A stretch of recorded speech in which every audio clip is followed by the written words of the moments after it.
prednáška je nazvaná Boj. A jednoducho preto, že protikladom pokoja je boj. A každý druh boja nás oberá o pokoj.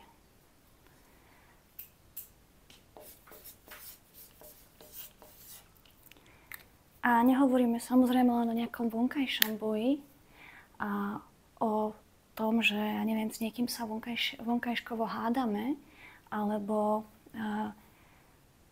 riešime nejaký problém a tak v živote bojujeme a snažíme sa ho svojimi silami nejako vyriešiť a ukontrolovať situáciu, lebo to je tiež forma boja. Aj kontrola je formou nejakého boja. Ja sa snažím ako keby veci zvládnuť, veci nejak ovládnuť. Ale hovoríme aj o vnútornom boji, ktorý častokrát, my sme počúvali, hej, že duchovný život je boj. Hej?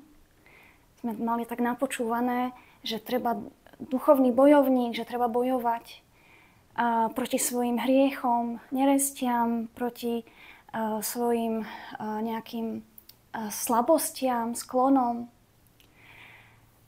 A ono v skutočnosti toto je veľmi, z môjho pohľadu, z pohľadu kontemplatívnej spirituality, veľmi nepravdivá informácia, veľmi zlá rada. Pretože každý boj len prispieva k ďalšiemu vnútornému napätiu a vnútornému konfliktu.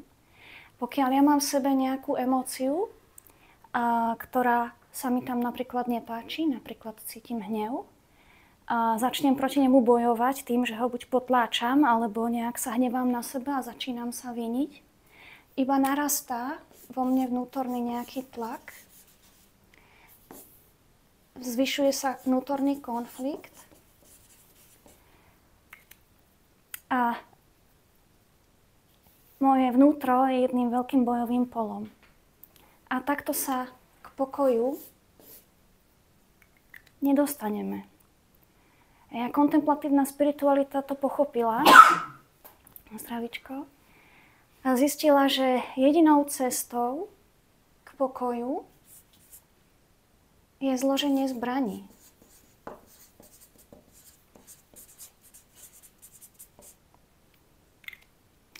Ja mám rada aj slovičko nenásilie. Veľmi rada používam, tak pokiaľ chcete, tak sa to dá povedať. Ale sú to všetko synonymá tej jednej a tej istej veci. Hej, pokoj, nenásilie, láska, dobro. To je všetko jedna a tá istá, to isté mystérium, ktoré je v našom základe, v našom strede, ako našou najhlbšou prírodzenosťou. Takže naše boje sú samozrejme rôznorodé a my si ich častokrát nevolíme. Častokrát sú naše boje automatické a to sa len opäť z inej strany vraciame k tej istej veci, o ktorej sme už hovorili. Že my sme v podstate naprogramovaní bojovať. Nejako nás tak spoločnosť, príroda, naše telesná nejaká schránka, tým, že sme zraniteľní a vnímame sa ako zraniteľní, veríme, že sme zraniteľní, vycvičila bojovať. O život bojovať, o priestor bojovať, o slovo. V rodine častokrát bojujeme o slovo, alebo o nejaké pochopenie, bojovať o lásku, čo tiež nezmysel. O lásku treba bojovať. No nie, netreba bojovať. Treba zložiť zbrane, keď chceme vedieť milovať, lebo v boji nedokážeme milovať. Kto bojuje, nemôže milovať, lebo tam je nepriateľ, odporca. Odporca, také katolické slovo, alebo teda kresťanské. To je to možno takéto, čo tak demonizujeme potom si v nejakých obrazoch a v nejakých takých jungovských formách, nejakých tieňov a démonikov a takých vecí. Keď chodievali nejakí eremiti na púšť, pustovníci, tak hovorili, že išli tam bojovať so svojimi démonmi. Stretávali sa so svojimi démonmi. Samozrejme, teda pravdepodobne ja si to tak predstavujem, že to, s čím sa stretávali, boli v prvom rade oni sami. A všetky vnútorné obsahy, ktoré boli v sfére boja a bránili im nájsť ich vnútorný pokoj. A taká najúčinnejšia metóda, o ktorej sme hovorili, o ktorej hovoria všetci mystici, o ktorej hovoria kontemplatívni učitelia, je jedna tá istá, už sme o nej hovorili aj včera. A vzdanie sa boja v podstate znamená 3 veci. Samozrejme, jedna vec je úplne že smerodatná a to je prijatie. Ale to prijatie predpokladá aj to, že ja vystúpim ponad bojové pole a pozriem sa na ňoho zhora. Čiže opäť sa vraciame k pozorovaniu. K tomu, že ja na svoj boj pozerám bez strachu, bez meča, ako na čosi, čo sa vo mne deje. So zvedavosťou, ja môžem mať zvedavosť, čo sa tam deje. Je úžasné, keď človek má túžbu poznať sám seba a túži poznať tie mechanizmy a už ako keby nastaví sa na taký mód, ako keď vedec pozoruje s odstupom cez nejaký mikroskop, čo sa deje niekde v nejakej Petriho miske s mikróbami, tak ja sa tak ako keby zvedavo pozorujem bez strachu, so záujmom, čo sa vo mne deje. A to je veľmi zdravé. Vytvorím si tým pádom odstup a neohrozuje ma to, lebo ja som mimo bojové pole. Hej? Pozorovateľ už nie je v tom boji. Pozorovateľ pozerá zhora. A tak sa tak ako keby v istom zmysle s výdychom si tak povie, že pozri, ako tam tí bojujú. Ale ja nemusím.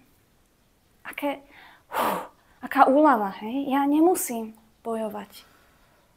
To je úžasné odľahčenie. Zrazu človek je ľahký. Vidí, že tam to v ňom nejako vrie, že sa to tam stále deje. Ale už nemusí byť jeho súčasťou toho bojového pola. A čiže prvá vec je opäť pozorovať. Pretože chcem poznať sám seba. Pozorovanie je najlepšia cesta k seba poznaniu. Pozorovanie je neutrálne s odstupom, bez toho, že tam pridávam drámy. To sme hovorili, že tento druh pozorovania, taký čistý vedecký, objektívny, neutrálny. No a samozrejme, ďalší princíp, ktorý je veľmi, veľmi dôležitý a o ktorom sme hovorili, ktorý ako keby objíma všetko, je princíp prijatia. Akúkoľvek bolesť na bojovom poli, akékoľvek zranenie si spôsobím, všetko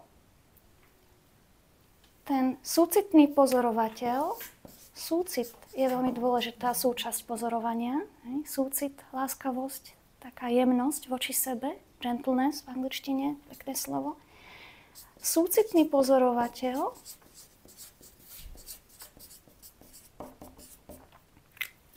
vie, že všetky zranenia, ktoré utržím na bojovom poli a po ktoré tam nachádzam z minulých bojov,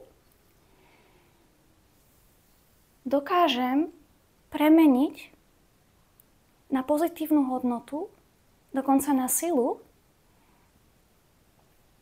a na možnosti rastu osobného, vnútorného, duchovného aj osobnostného, pokiaľ dokážem prijať.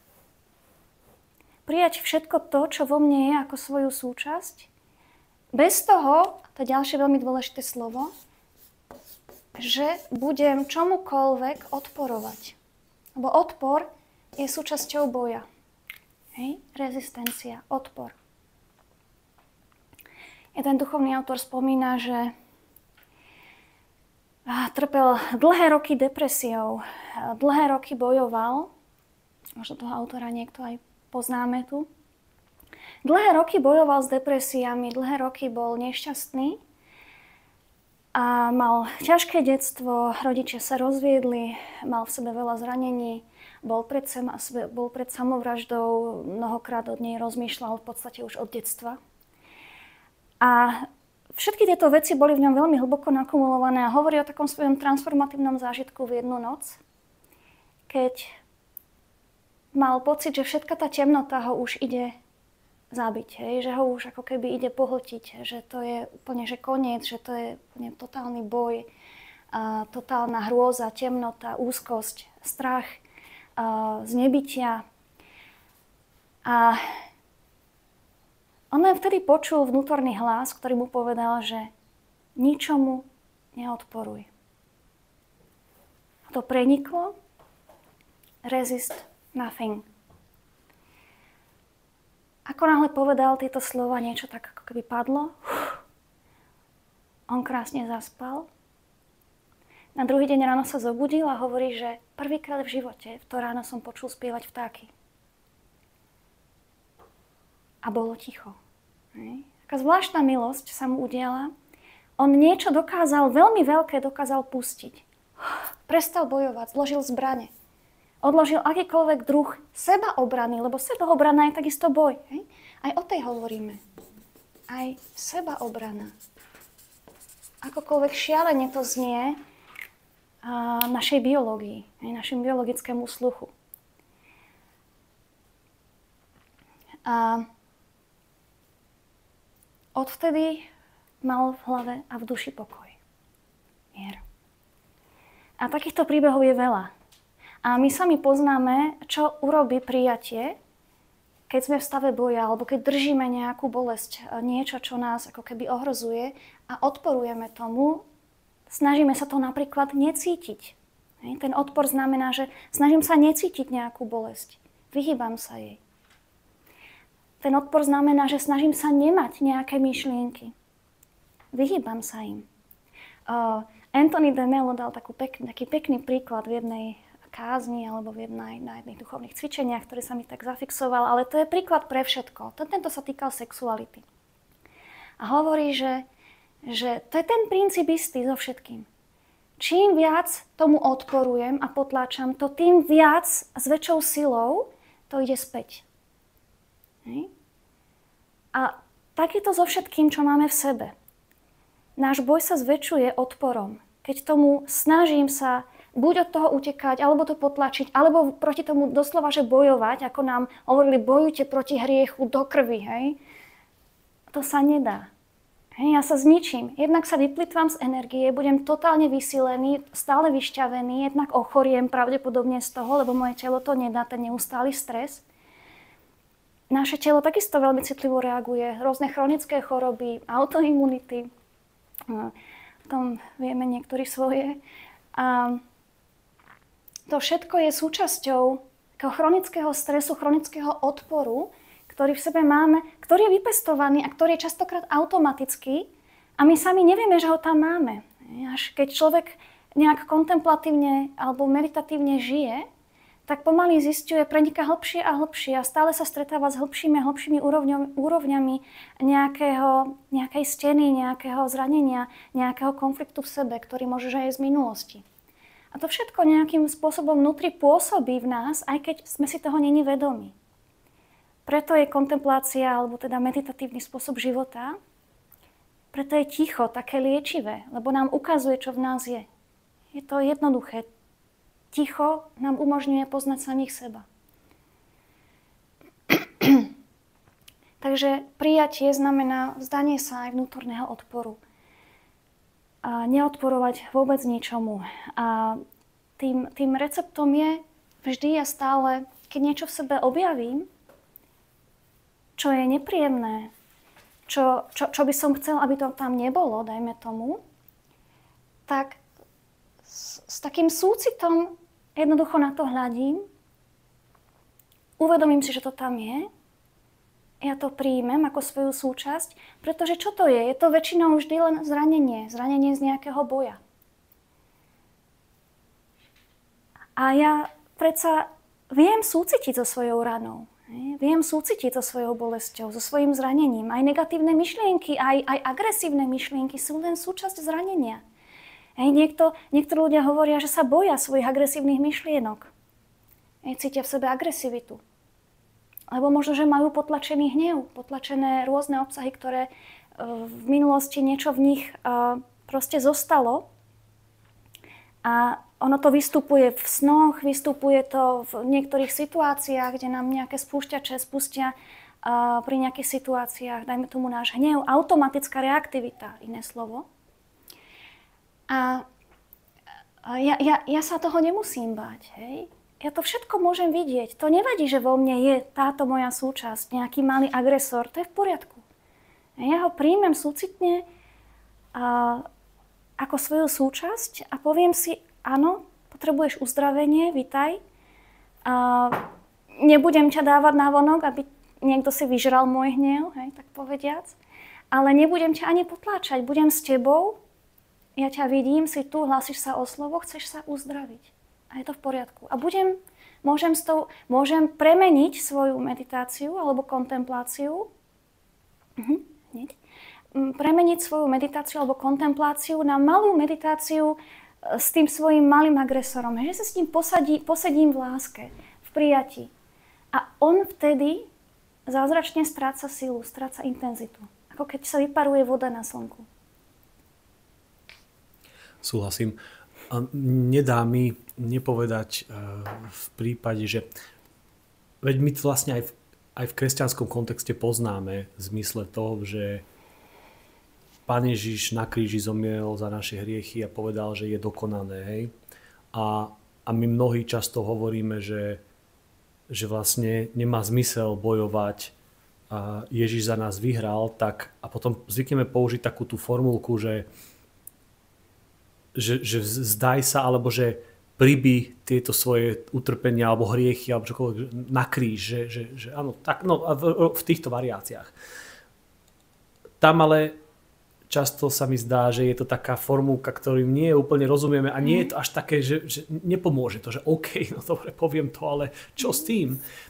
No a teraz ako teória a aj na tej duchovnej úrovni naozaj súhlasím, len napadne mi, že čo keď nás teraz niekto počúva tieto reči, niekto, kto je, dajme tomu, vieš, sú rôzne závislosti, niekto závisí na pornografii, je niekto napríklad, je pedofil, vieš, alebo niečo, že sú veci, je kleptomán, alebo čo, a teraz si povie, že no dobre, ale že ako to bude vyzerať, keď ja prestane, doteraz sa trápi, vie, že čo je zlé, čo je dobré, snaží sa, prehráva celý život ten boj, je v tej depresii, nevie čo s tým.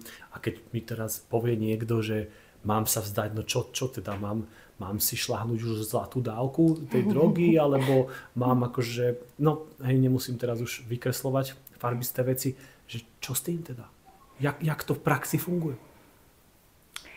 No v prvom rade, keď ide o takúto nejakú veľkú závislosť, tak treba vyhľadať samozrejme odbornú pomoc. A sú na to špecializovaní ľudia, ktorí teda vedia pomôcť a používajú aj spirituálne duchovné metódy.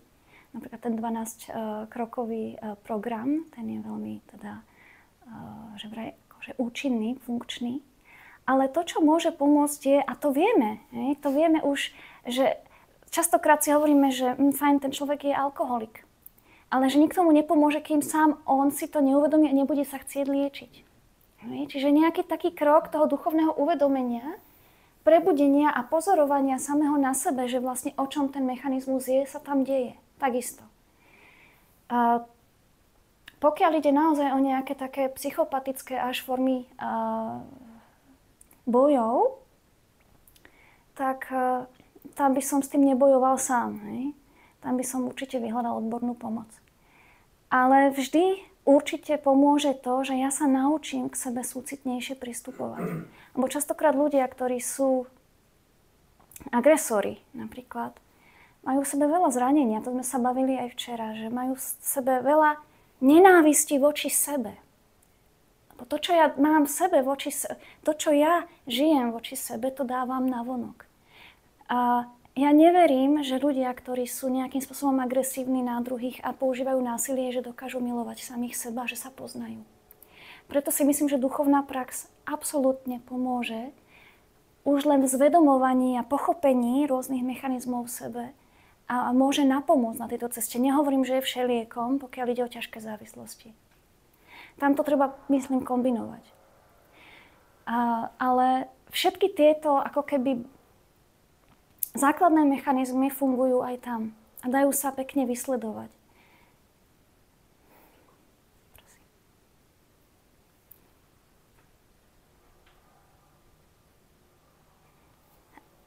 No, takže v podstate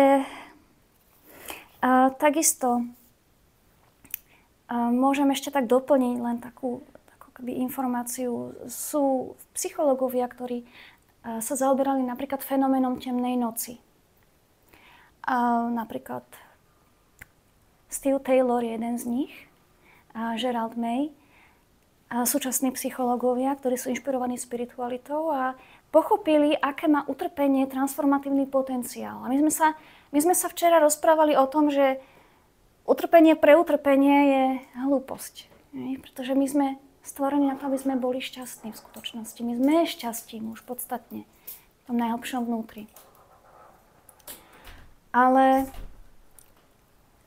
pokiaľ človek si prežíva nejakú bolesť alebo utrpenie, čo zistil už Ján z Kríža,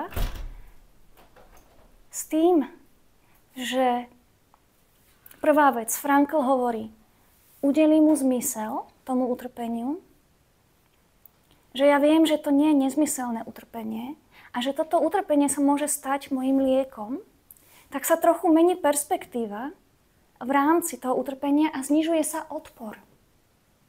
Čo je veľmi dôležitá vec. Pokiaľ ja trpím, pretože niekto ma bije a netuším, prečo to celé je to absurdné, tak k zblázneniu, hej. Človek sa ešte viac ako keby prepadá hlbšie a hlbšie, zatvrdzuje sa vo svojich obranných mechanizmoch, vo svojich obranných valoch svojho ega, vo svojej bolesti sa izoluje, pretože všetci sú proti mňa, všetci mi robia zle a iba trpím. A to je, samozrejme, takýto druh utrpenia nás zničí, hej, postupne.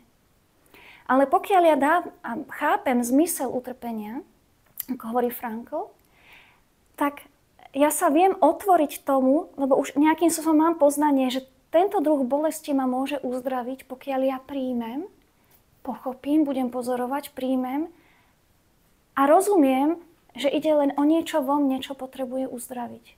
Teraz hovoríme hlavne o vnútornom utrpení, nejakom, ktoré sa spustí na základe nejakých udalostí, dajme tomu. Steve Taylor hovorí o posttraumatickom raste, ako je posttraumatický stresová porucha, tak on hovorí o tom, že je percento ľudí, ktorí po traume vystrelí ako raketa. A ten rozdiel je v prijatí. Schopnosti v kapacite otvoriť sa, dôverovať procesu, ktorý sa deje. A čím menej odporujem, čím menej ako keby som schopný skladať zbranie v rámci transformatívneho procesu, keď sa uzdravujúceho procesu, tým je kratší zároveň. Hej. Čiže ako keby sú aj rôzne, existujú také názvy, dnes sa používajú, že psychospirituálna kríza, možno ste o tom počuli. A v Čechách je jedno celé centrum psychológov, ktoré sa venujú psychospirituálnym krízam. A tam takisto krásne vidno, že pokiaľ som v stave prijatia, je ten proces očistný tej temnej noci v úvodzovkách, jak to hovorí Ján z Kríža, očistný. Ja by som skôr zvolila slovo uzdravujúci. Je znesiteľnejší, ako keď kladiem odpor pri tom utrpení. A to je pozorovanie. Samozrejme, niekedy je veľmi ťažké, lebo tie naše ako keby obranné mechanizmy, odpor je súčasťou obranných mechanizmov, takisto v nás. A je prirodzený.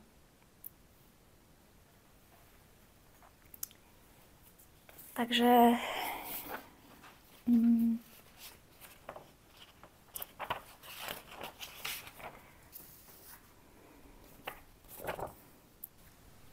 Môžem? Krátku poznámku k tomu slovu prijatie. Stretla som sa, ja som to tiež tak mala, že v slove prijatie bol prítomný prvok veľmi trpný. Že už nič iné mi nezostáva, len to prijať, až potom taký prvok obete, kedy ma už nič nezaujíma, o nič nemám vôbec žiadnu snahu, ani aktivitu, ani to pozorovanie. Také trpné, neviem to ináč nazvať. Rezignácia. Taká rezignácia. Áno. S apatiou sa potom môže spájať. Áno. Hej, a zvlášť v náboženských kruhoch to som zaregistrovala a ja som to roky takto žila, že prijatie môže byť aj v takejto polohe neprospešnej. Potom si to nejako ináč pochopila, alebo ináč prežila, alebo... No, išlo to okolo až potom aj spätne, že cez 12-krokové programy. Je úžasné, že teraz je tak veľa metód, že človek sa môže ako keby v nich nájsť. A to vlastne to, čo hovoríme tu, v rôznych obmenách, rôznych formách nájdeme už aj v psychológii, aj v rôznych duchovných učeniach, ktoré tak trošičku začínajú sa popularizovať aj v kresťanských kruhoch. A to je veľmi zdravé, že sa spája psychológia, vlastne také tie, sa krásne vyfiltruje, že čo je funkčné a čo je nefunkčné. To je veľmi dobrá poznámka, že prijatie nie je rezignáciou. Lebo rezignácia má v sebe bezmocné také... Tam stále je odpor. Hej, tam zostáva odpor prítomný, len je bezmocný. Hej, je tam taká, jak sa to povie, to slovičko? Márnosť. Nietzsche ho používal. Resentiment tam je. Hej? Taký druh resentimentu. Kde absolútne nie je prítomný súcit. Vôbec voči sebe. Áno. Skôr je tam hnev, že proste musím to prijať a príjmem to, tak ja to príjmam a potom rezignujem a je tam bolesť a nič mi to nedáva v skutočnosti. Hej. Aj cynizmus, presne tak. Sarkazmus, presne tak. Hej. Ten súcit a jemnosť voči sebe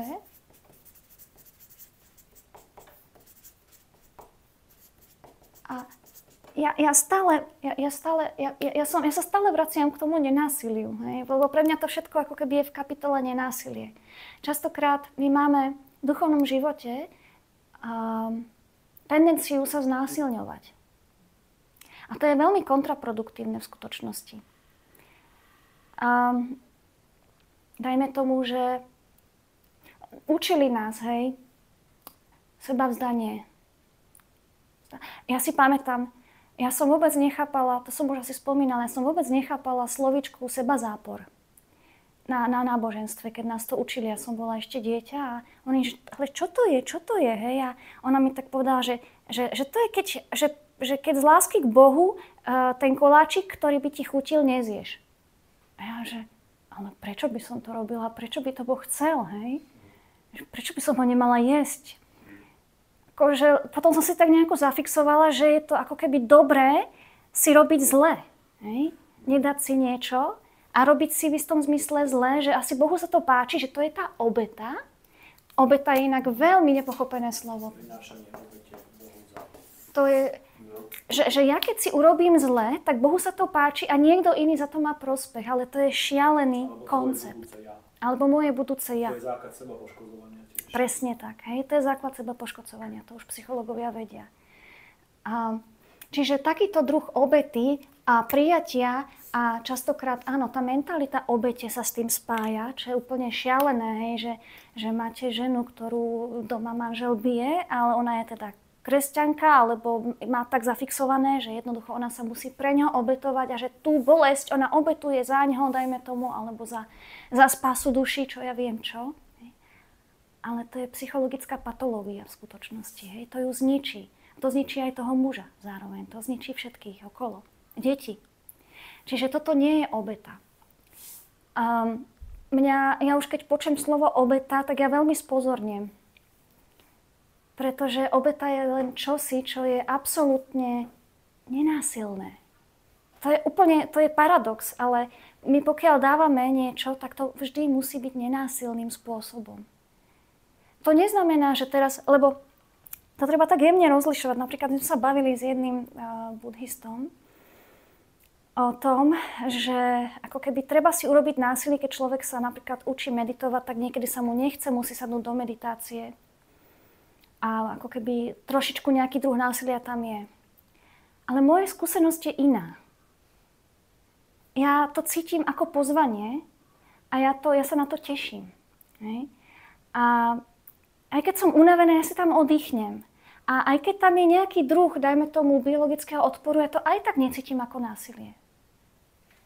Nezakúšam to tak. Ale poznám ten druh násilia, ktorý som si robila, ja neviem, v minulosti, že ja neviem, potrebujem sa odmodliť za niekoho toľko a toľko otčenášov, aby ten, dajme tomu, dosiahol spásu, hej, lebo niekto proste nejaký problém mal, tak som slúbil, že sa neho budem modliť. A tam som cítila, že tam niečo mne na tom nesedelo, že tam bolo niečo, tak si niečo vynúcujem nejakou mágiou pre mňa v istom zmysle. Hej, že keď urobím toto a toto, tak Boh mi dá za to toto. A ono to tak nefunguje v skutočnosti.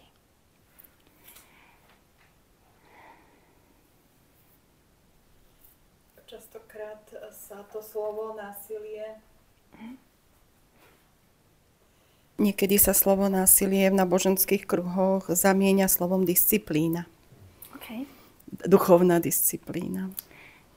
Nehovorím, že nejaký druh disciplíny, aj tu máme nejakú disciplínu, máme dohodnuté stretnutia.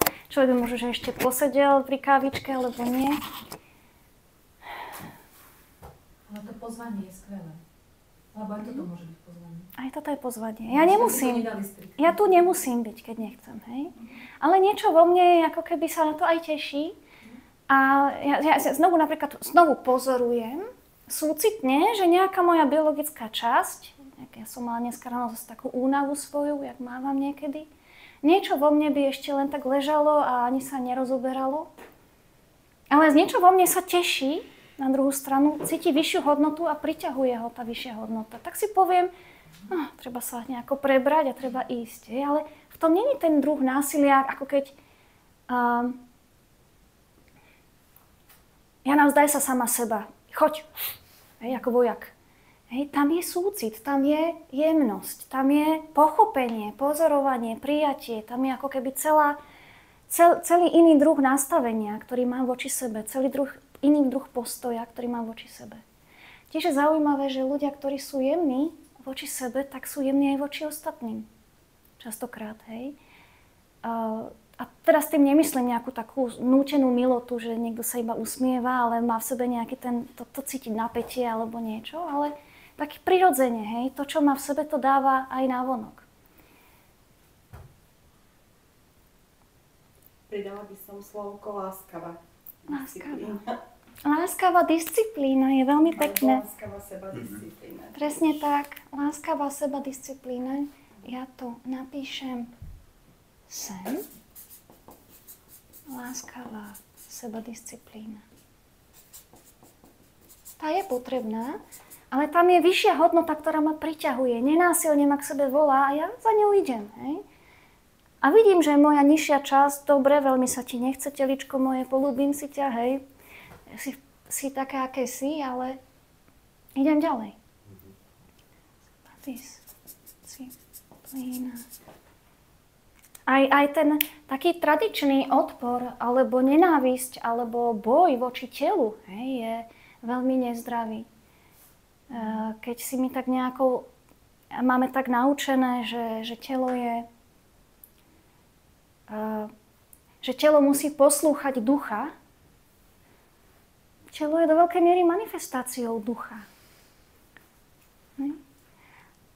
Čo mám vo vnútri, tak to telo jednoducho, ono len dáva navonok to, čo ja mám vo vnútri v skutočnosti. Ja tam vidím taký, možno, mieru, alebo ten detail, že v miere. A použijem také veľmi jednoduché prirovnanie, aspoň mne je možno celkom blízke, že v cvičení. Že keď cvičíme svoje telo, dnes veľmi veľa ľudí cvičí, tak má zmysel pravdepodobne cvičiť svoje telo, svoje svaly, lebo tým, že mu pridávam nejakú záťaž a opakovanie, teda robím nejaké tie úkony, tak tým svalom dávam nejaký signál, že by mali byť silnejšie a silnejšie. A teda sa tak aj deje, keď im doprajem teda ten spánok a čo má byť. A nejakým spôsobom dokonca, akože, no áno. A je ale rozdiel, či to robím takto, a robím to teda aj s nejakou trpezlivosťou a s ohľadom na svoje možnosti, moje fyziologické možnosti tiež a podobne. Alebo to robím tak, že sú ľudia, ktorí to potom preháňajú a naozaj sa stane, že dajme tomu, naloží si väčšiu váhu, otrhne si doslova niektorý sval, biceps, musí ho tu prišívať, zrazu potom nemôže rok alebo 2 cvičiť a tak ďalej. Alebo nedbá potom človek na to, aby mal dostatočný prísun či živín, alebo spánku, oddychu, regenerácie a všetko toto. Čiže mne tam nejako tak rezonuje trošku to slovo, že miera. Že rob to rozumne s mierou, pomerne pokojne, buď trpezlivý, počúvaj aj seba, aj vlastne druhých a hľadaj tam takú tú rozumnú mieru. Buddhisti hovoria o strednej ceste, že? Stredná cesta medzi nejakým sebazaprením a askézou a medzi nejakým hedonizmom. A tá stredná cesta je taká spokojná, že telo má, čo potrebuje, má svoje limity, tie hranice telesné sú rešpektované, základné potreby sú naplnené. A v podstate aj duch vtedy môže ako keby najlepšie sa rozvíjať. To pochopil aj Buddha, no? Slovenčinárka, že miera a mier má rovnaký koreň slova. Miera a mier. A mne sa zdá, že to boli aj epikurejci, že? Alebo aj stoici mali vlastne učenie o strede a miere, aj epikurejci neskôr. A oni takisto pochopili, hej, že ten pokoj je v tom strede, v tej umiernenej ceste, ktorá je racionálna, ktorá je zvedomená a vedomá. Lebo to, keď hovoríme o racionalite, tak ja do veľkej miery už dnes mám na mysli také zvedomenie, taká vedomá, uvedomelá, taká uvedomelosť vnútorná, tá bdelosť biblickým jazykom alebo duchovným jazykom bdelosť. To je dobré, no, miera. Mier. Mierou k mieru. Máme ešte nejaké otázky, alebo Miško, Pavlinka? Posledné, minule, čo som teraz na porade riešil Matúš, tak mi napadlo, že a to sme tu všetko spomínali, tak preto mi to nedá. Nedá mi to. Že vlastne jednoduché, že keď si na jednej strane predstavím, že na jednej strane mám absolútnu, dáme tomu, ako keby rezignáciu. To je jeden, ako keby, že extrém považujem. Potom na druhej strane mám, dáme tomu, absolútnu túžbu po kontrole. Po kontrole. Že to je zase druhý extrém, akože pozitívny extrém, toto je ako keby ten negatívny extrém. Tuto pravdepodobne, keď dám egu absolútny, nekontrolovateľný nejaký rozmach, tak ono sa asi sem uberá. Možno, že aj toto je tiež nejaká pozícia. Aj tam sa uberá, toho ega. obeť a tak. A tuto by som teda, mne sa zdá, že ako keby to z také polohy života, prístupu k životu mi to až príde, že také zdravá poloha na tejto strane miesto rezignácie je práve tá, nie rezignácia, ale akceptácia. Akceptácia alebo prijatie alebo zloženie zbraní, hej? Akceptácia reality. A na druhej strane, toto nie je túžba v kontrole, ale prebratie zodpovednosti. Že ja tomu tak rozumiem, že preberiem zodpovednosť za to, čo si myslím, že je v mojom živote ako keby dôležité. Hrám s tými kartami, ktoré sú mi ako keby udelené. Toto ani nie je duchovné, toto je len také až racionálne, len mi príde. A na druhej strane, ale keď sú veci, ktoré viem a vidím, že nemám na ne, proste nejako ich nedokážem napríklad ovplyvňovať alebo zmeniť a tak ďalej, rozumné je akceptovať. Ale nie že by som sa presne do nejakého toho extrému utrpiteľa, obete života dostal v rezignácii. Rezignácia sa plodí aj depresiu. A také tie ako keby rôzne frustrácie, také také až chronické. No. Niekedy je problém aj s tou našou zodpovednosťou. Gerald May si to všíma sám na sebe, že máme tendenciu, v spoločnosti strašne zdôrazňujeme zodpovednosť a sme vedení k zodpovednosti. A človek už potom preberá zodpovednosť za celý svet pomaly, hej. A to je tiež čosi, čo nás veľmi zaťažuje v skutočnosti, lebo ten program je v nás veľmi silný a takisto ja mám tiež s tým problém napríklad pustiť niektoré ako keby veci, ktoré už nemusia byť v mojej zodpovednosti.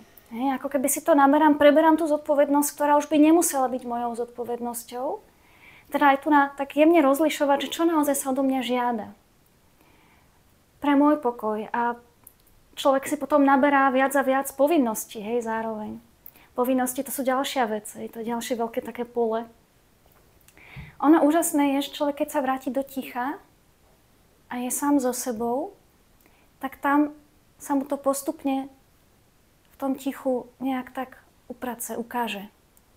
Že keď sa nemá čas zastaviť, tak iba naberá, je vlastne fičí v tom švungu svojom, ale keď príde do ticha, tak a tam sa stretne s tým hlbším pokojom sebe, tak častokrát jednoducho vidí, že čo je ako keby navyše a čo môže pustiť. No. Možno, že ten vtip je to, že možno, že to je akože tá podstata je v tom, že čo z tej aktivity, lebo jedna strana je akože aktivita a druhá je neaktivita. A že čo z tej aktivity je vlastne niečo nemúdre, ako tá túžba kontrolovať, a čo je ešte ako keby, čo my nazývame, že zodpovednosť. A na druhej strane, že z nejakej neaktivity, že čo je rezignácia, čo my sme si tak len nazvali, a čo je akože prijatie. Lebo tie dve slovíčka sú odlišné a my máme z nich iný pocit. Všetci. Ale že ako keby, že pochopiť, že v čom je rozdiel medzi zodpovednosťou a túžbou ako keby kontrolovať a v čom je rozdiel medzi rezignáciou a prijatím, že v tom je práve tá múdrosť. Že to je v skutočnosti niečo komplexné, ten rozdiel, a že v tom by bol ten vtip, že povedať, že v čom ten rozdiel vlastne je. Lebo keď sa to len nazve, tak ako keby nám to moc nepomôže. Ale ako keby pochopiť ten rozdiel, čo sa dá pochopiť múdrosťou, tak to je práve to celé, o čo tam ide. Lebo niekedy je správne niečo nerobiť, ale nerobiť ako keby múdrosť znamená, že nerobím vtedy, keby som mal nerobiť. A niekedy je správne niečo robiť. A tiež múdre je ako keby vedieť, kedy mám niečo robiť a potom, že ako to mám robiť. A že celý vtip je vlastne medzi tými dvoma ako keby čiarami a to je niečo, čo sme trochu povedali, ale ono je to v skutočnosti aj dosť komplexné, čo nie je vôbec zlé. To nie je vôbec zlé, to je komplexné. A sa to učíme v živote, no. A dalo by sa to potom rozoberať akože na drobné, hej? Alebo dokonca mať nejakú teóriu toho, čo by vôbec nebolo zlé. Ale že tak to ma napadá k tomu, no. Mne sa zdá, že to je taká večná dynamika, že my celý život oscilujeme medzi tým a hľadaním. A ako náhle, podľa mňa, v bežnom živote človek prestane ako keby byť citlivý na to, že kde som, tak ja by som sa odvážil povedať, že to je indikátor toho, že do niektorého extrému sa dostal. Že proste vždy musíme ako keby hľadať ten nejaký. To je aj taká tá stará múdrosť duchovná, že Pane Bože, daj mi... Ako to je?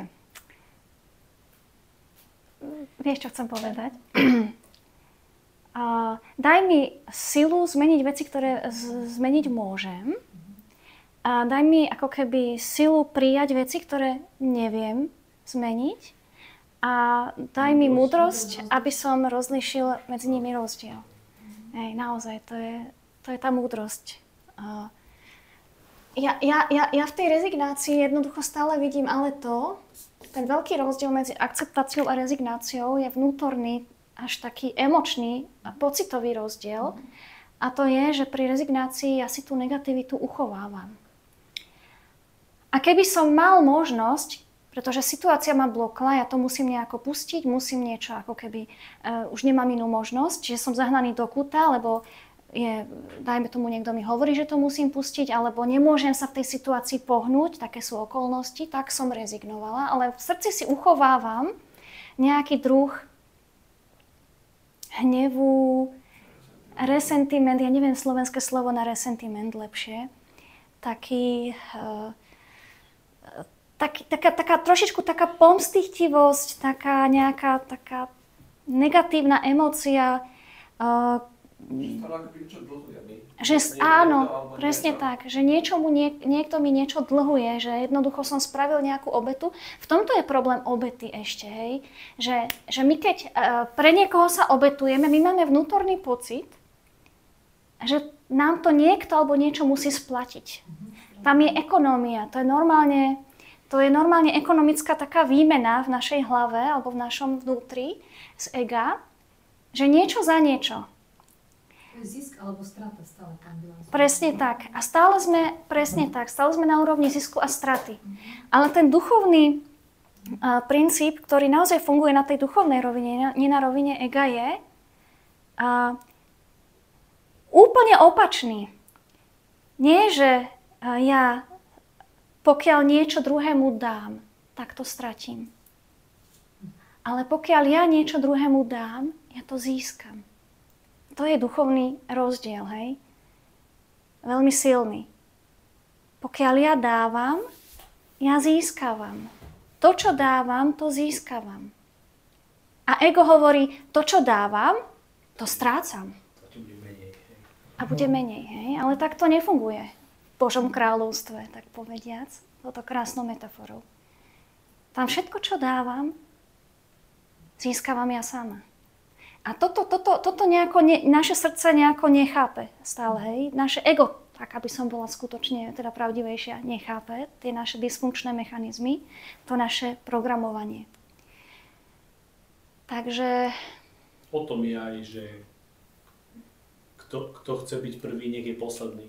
Áno. O tom to je podľa mňa úplne. Alebo že nezhromažďujte si poklady tu na zemi, že tu mole, ale v nebesiach, že presne to sú tie poklady. A kto má, tomu sa ešte pridá, a kto nemá, tomu sa vezme aj to, čo má. Ono to znie strašne našim ušiam, ale podľa mňa je to o tomto princípe duchovnom, základnom takisto.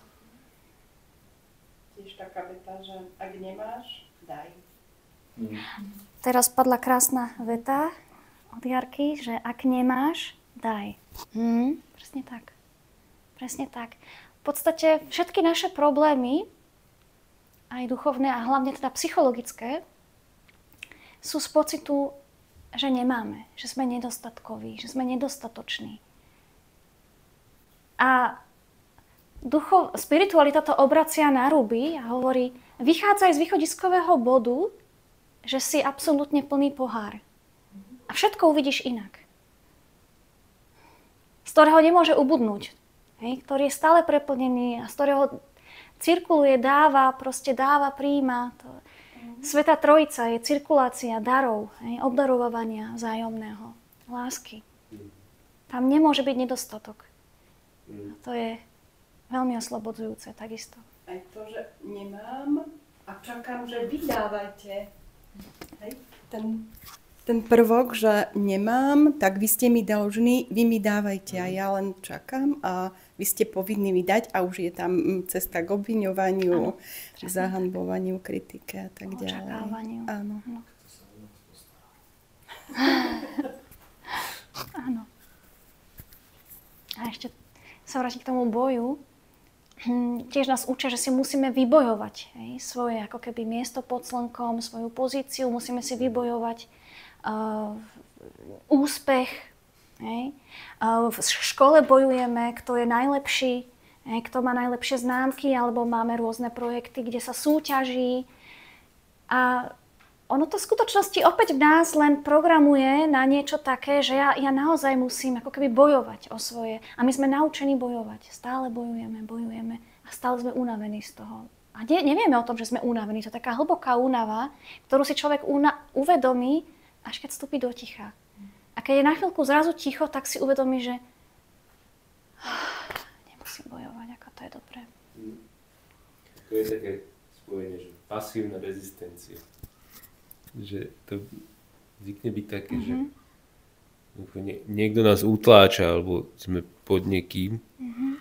A teraz nie, že ideme, akože znie to tak, lebo viac sa hlása si to, že niekto ťa utláča, no tak choď proti nemu, zdvihni zbráňa, choď. Áno. Ale niekedy sa to nedá, no.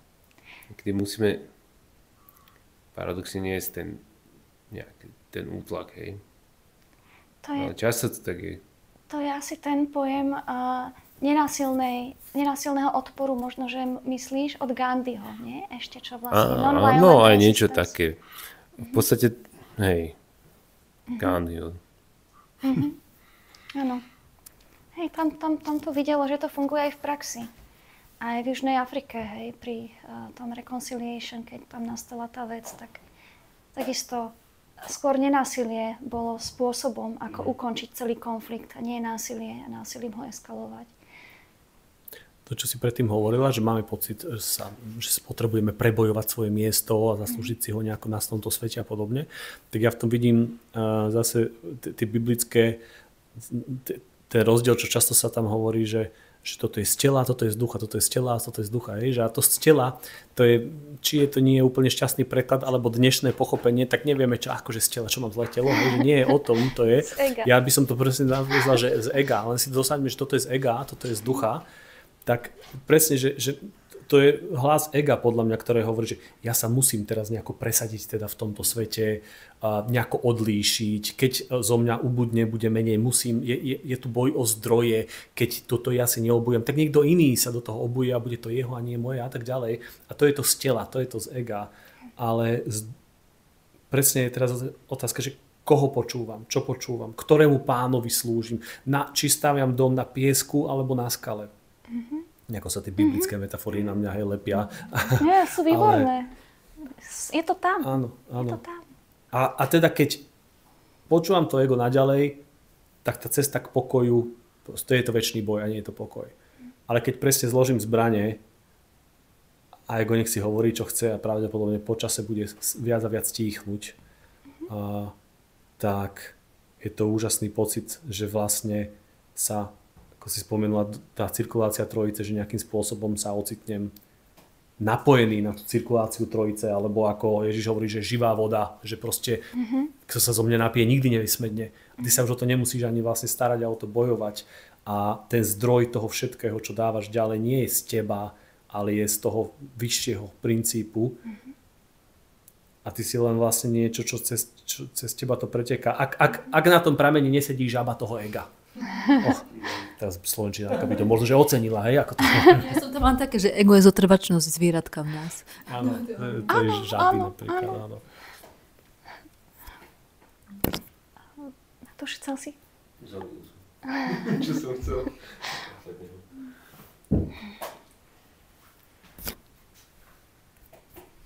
Mám dve veci. Prvá je otázka, čo teda myslel Ježiš, alebo v tom zjavení to je, že nie si ani studený, ani horúci, iba vlážny, tak ťa vypľujem. Mne sa to vždy priečilo s tou strednou cestou, že teda ak stredná cesta je cesta k pokoju, prečo toto je spomenuté v Biblii? Tak v tomto nie som veľký expert. A možno je to o tom, že nemožno slúžiť dvom pánom. A ako pred chvíľou Gabriel hovoril. Ale hovorím, nie som veľký expert na zjavenie svätého Jána. Od istého času tam nachádzam veľa strachu, tak si myslím, že až také pre mňa momentálne prospešné, to tak necítim. Ale Dá sa to takisto brať, už som počula aj toto vyložené ako takú veľkú alegóriu, jednoducho boja ega a ducha. Veľká alegória, celé zjavenie, že najskôr tie staré štruktúry musia totálne že popraskať, úplne sa rozpadnúť, popukať a musia byť ako keby zničené, aby sa narodilo nový Jeruzalém, nebeské mesto, nové. Ale samozrejme to sú interpretácie, my si môžeme vytvoriť kopec interpretácií. My sa veľmi snažíme inak na biblické citáty napasovať tie svoje veci. A to je jedno, či som radikálny kresťan, alebo liberál, alebo nejaký otvorený ezoterik, a ja tam nájdem tie svoje veci a robíme to 1000 ročia. V podstate s každým náboženským textom. Či chceme alebo nie, to je dobre si byť toho vedomý. Ale teda asi som neodpovedala. A ja to tak vnímam, že pre mňa nie sú úplne vždy viem, že toto bude už heretické pre niektorých, ale že pre mňa nie sú úplne rovnocenné tie texty, že dajme tomu evanjelií, ktoré majú naozaj viac tých manuskriptov a snáď autentického Ježiša a dajme tomu nejakého toho textu, ktorý mal jeden učeník na jednom ostrove v nejakom špeciálnom čase a to nejaké zjavenie. To je jedna vec. A druhá vec, ja to vnímam tak, že niektoré veci naozaj, a to asi nikomu nepoviem nič nové, ale že naozaj niektoré veci... Prvá vec je naozaj uvedomiť, že tie biblické texty v skutočnosti neboli písané pre nás. A viem, že to je strašné pre niekoho zase počuť, ale že oni primárne to bolo písané od niekoho k niekomu inému do konkrétneho času a priestoru, čo neznamená, že pre nás to nemá výpovednú hodnotu, ale myslím si, že nie všetky texty majú vždy pre mňa pre tento moment výpovednú hodnotu a príde životná situácia, kedy sa mi ako keby až tak oživí niektorý text a presne viem, čo pre mňa znamená momentálne, alebo pre nás, môže pre našu dobu, ale áno, momentálne tento text pre mňa nehovorí.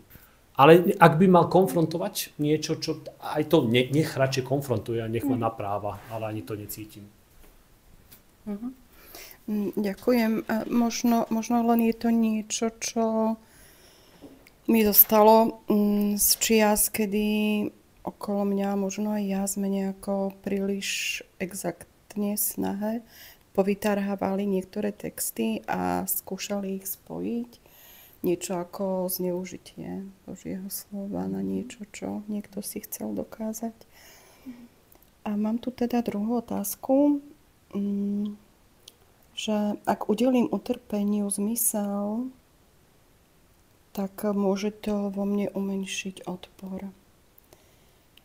Ak v minulosti sa mi diali veci, ktoré boli absurdné a kde som absolútne ani ako dieťa nemala šancu pochopiť zmysel, prečo musím trpieť, ak teraz by sa mi podarilo spätne tomu dať zmysel, pomohlo by to?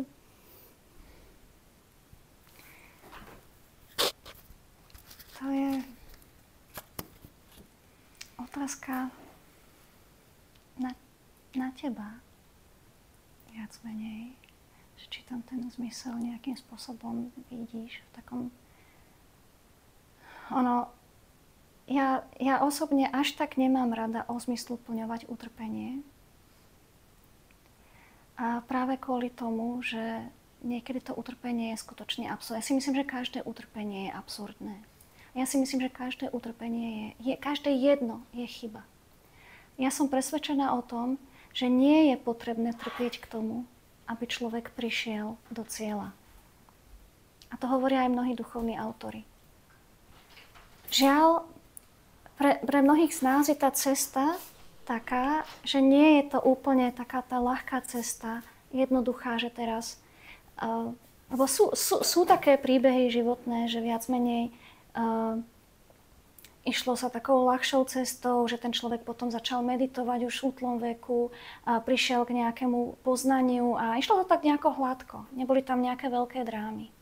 Ale pre väčšinu z nás tam tie veľké drámy sú. Práve kvôli tomu, že sme v nejakom systéme, ktorý je chybný. A že si odovzdávame utrpenie. A teraz, už pokiaľ to utrpenie je, Frankl hovorí, ako v koncentračnom tábore, lebo on hovoril vlastne zo skúsenosti v koncentračnom tábore, kde tá absurdita bola obrovská. A on hovorí, že samozrejme utrpenie ako také je zlom. Nie je to nič, čo by sme chceli. Ale môžeme ho premeniť na hodnotu, vnútorným aktom nejakého prijatia alebo dôvery, takej najhlbšej dôvery, že touto cestou pre mňa príde uzdravenie, prebudenie, precitnutie. A sú autori zasa, ktorí hovoria, že niekedy je jednoduchšie prísť k prebudeniu duchovnému vtedy, keď máme väčšie traumy, väčšie bolesti, pretože niečo nás doslova nútilo, to bolo nevyhnutnosť hľadať duchovne.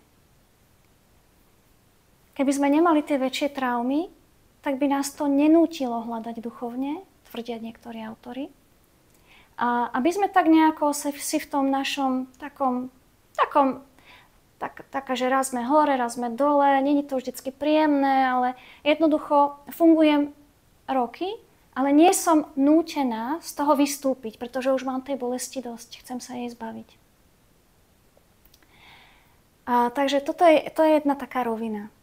Samozrejme, utrpenie ako také treba nazvať tým, čím to je.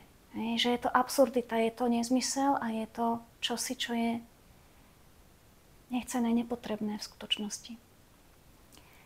A že či udeliť spätne zmysel niečomu ťažkému, nejakým traumám, to človek musí vidieť, to musí byť individuálny proces. Pokiaľ ja v sebe rozlíšim, že aj tieto strašné okolnosti, ktoré som prežila, ma priviedli hlbšie ku mne samej a odkryli mi strašne veľa o tom, kým som v tom celom procese, tak tým spätne udeľujem tomu utrpeniu zmysel. Je to viac menej pomôcka, ktorú Frankl používa. On samozrejme myslí ešte aj na niečo iné. On myslel aj na to, že keď trpí, človek je v utrpení a drží si vnútri nejaký zmysel. Napríklad, jeden z tých zmyslov je premeniť utrpenie na hodnotu preňho. Ale môže to byť predstava, že ja neviem, napíšem vedeckú prácu na nejakú tému. Hej. Preňho to bolo viacvrstvové, to nemuselo byť len tá jedna vec. Ale vôbec nie som zástanca nejakých teodíceí a ospravedlňovania utrpenia alebo patodíceí a ospravedlňovania utrpenia, pretože si myslím, že utrpenie by tu byť nemuselo. Otázka je, že či ego, ktoré si tak ako keby hovie vo svojich starých štruktúrach, lebo je nejak naučené, kultúrne podmienené, že či by bez tých nárazov niektorých sa dokázalo tú škrupinku prelomiť. V niektorých prípadoch. Niektorí autori hovoria, že toto ako keby... Ten Steve Taylor spomína veľmi ťažké situácie, ťažké veci. On jednu celú knihu venoval tomu, že zozbieral príbehy z väzníc, z koncentračných táborov, z vojen, zo zákopov a spísal príbehy, ktoré neboli o posttraumatickej stresovej poruche, ale o posttraumatickom raste. A tí ľudia spätne v istom zmysle vyhodnotili to, čo sa im stalo častokrát, ako liečebný proces, akokoľvek bol ťažký. A to neznamená, že by sa tam chceli vrátiť. Hej? Ján z Kríža sa nechcel vrátiť do temnej noci, keď už z nej vyšiel. A napriek tomu ďakoval za ňu Bohu. Hej? Za všetko, čo ako keby sa mu bolo dané, čo ho priviedlo k jednote s Bohom. A napriek tomu tam stále cítim vo vnútri aj ja také ale. Hej? Zostáva vo mne.